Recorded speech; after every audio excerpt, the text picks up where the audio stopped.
Hi, and welcome to Reading with Ms. Momo. I'm so glad you could join me today. Today we have a real special book that a friend of mine in Florida, who is a book reviewer for Hub Pages, sent me because this lady in this book kind of reminded her of me. It's about a grandmother, and I don't know what your grandmother's name is. Mine is Momo, and I have other friends who are Granny and Yaya and Lala and Mimi and Gigi and Ish. Lots of different things. So I'm not sure what you call your grandmother, but this one's called Nana. And I want to read you this fun book. So sit back and get ready to listen to a book about a grandmother. Nanathe the Great Comes to Visit, written by Lisa Ton Bergen, illustrated by David Hahn. And the author says, "For my mom, I always told you I was going to write a book about you. Thanks for being such a great Nana for my kids. I love my Nana, and I love when she comes to visit, even though Mama thinks she's kind of naughty." So sometimes do your mom think that your Nana or your Granny is kind of naughty? "Fort Nana and me, no brothers allowed." "Nana, look at this huge mess you made," Mama says. "You're as naughty as the kids." "Oh, I'm a fort building genius," Nanathe the Great replies, winking at me. "Definitely a genius," I say. Mama just sighs and laughs and heads to the kitchen. So they've built this neat fort, and the little brother has come in, and he's got a colander on his head and a pan for his shield, and they're having a good time. Like me, Nana hates poopy diapers. They make us gag. "Oh no," she whispers to me. "I raised my own kids and have already changed 10,462.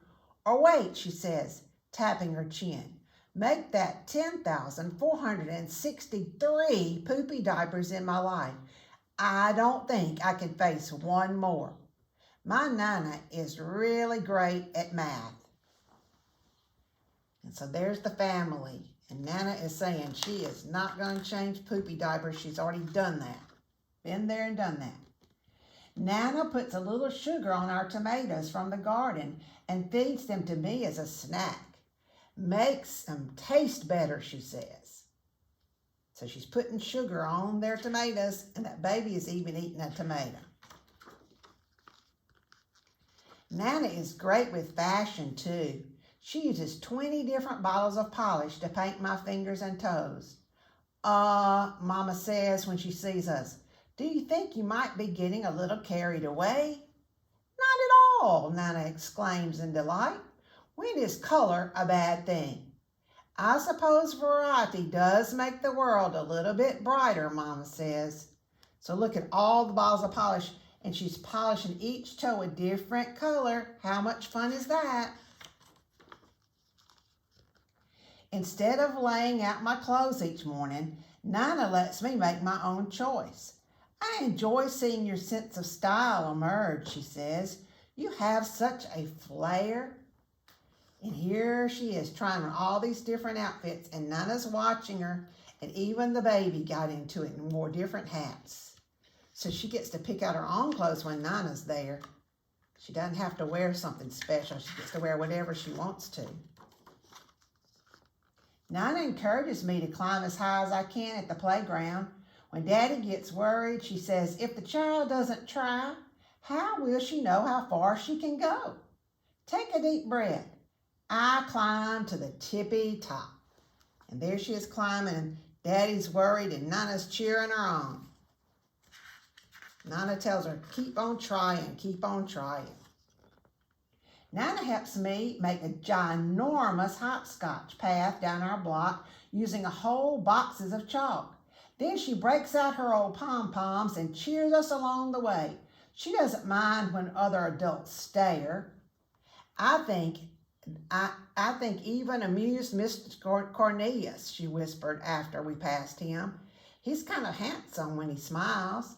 So there's this ginormous hopscotch, and here is Nana cheering, and there's Mr. Cornelius, who is amused at all of this. Everybody's watching, everybody's looking, and I'm amazed at what's going on.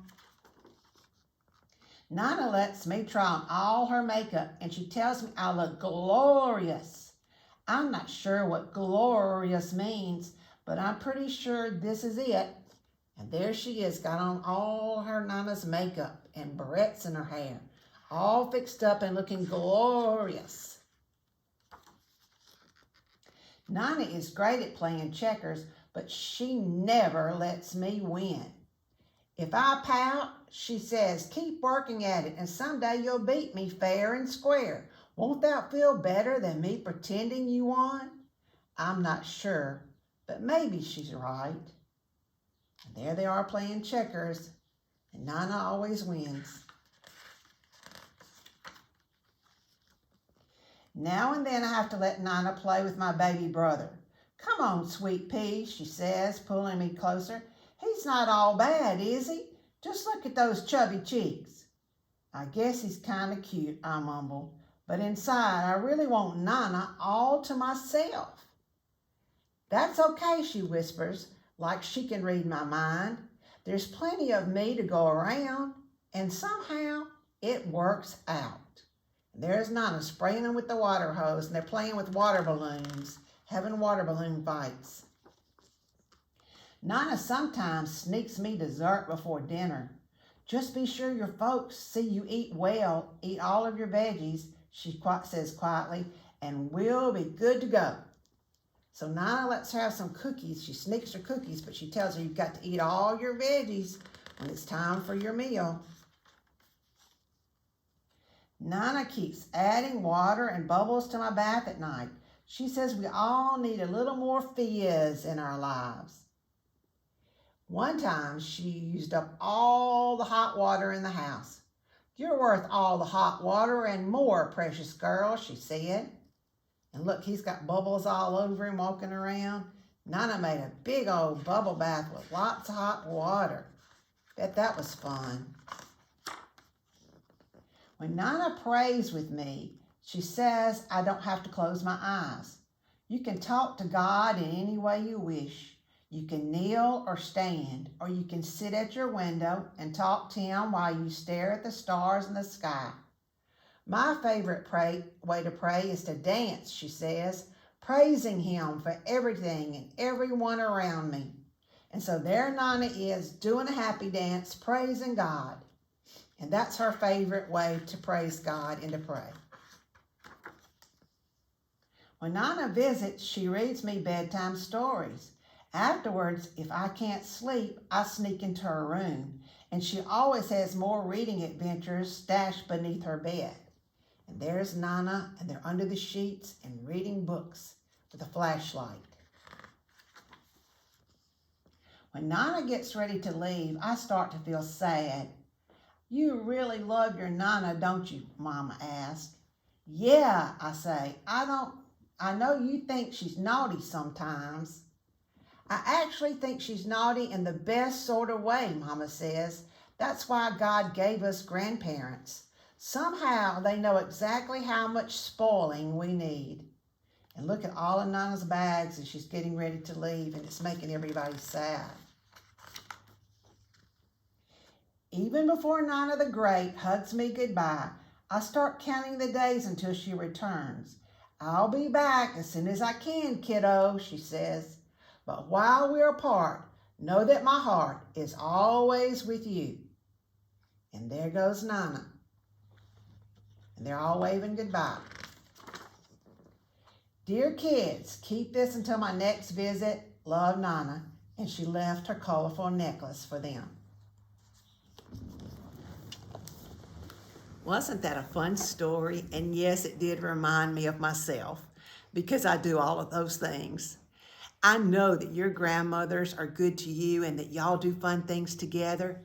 I hope that you will do something to show them you love them and that you miss them, even if they live just next door. You need to make sure, no matter where your grandmother is, that you maybe FaceTime her, draw her a picture of herself, a portrait of her, or a portrait of the two of you together, Or maybe make a list of all the reasons you love her and all the fun ideas that she's had and what you remember. Maybe you can make a little video telling her how much you love her. Or send her some flowers. I don't know, maybe make a cupcake for her. Whatever you do, though, I know that she would love it. My grandchildren have done things for me through the years, and I've saved them all. I love when my grandchildren call me or write me a card or write me a note, and I know your grandmother would too. So until we meet again, smile and be happy, and tell your grandmother and grandfather how much you love them. God bless. Smile and be happy.